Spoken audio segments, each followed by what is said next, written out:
Ebuncekweni bonke. Ungathini kubantu abafisa ukuza eKZN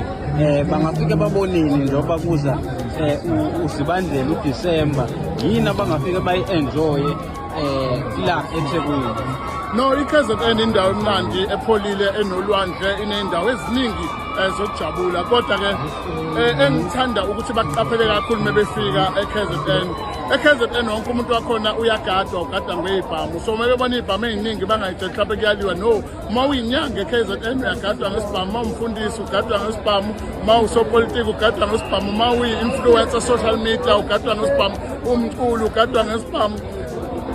wonke umuntu akekho umuntu ongagadwa eKZN so kuyenzeka mhlawumbe ukuthi nisegaraji phamba nabantu abagade umuntu kanti kuyenzeka nomuntu ade gade umuntu emini naye ntambama mephuma ayogadwa abanye into ekhonziwe nje ukugadwa akekho umuntu ongagadwa nje eKZN so kuyagadwa nje njengoba nami ningibona nje ngikule simo so into yakhona nje eKZN.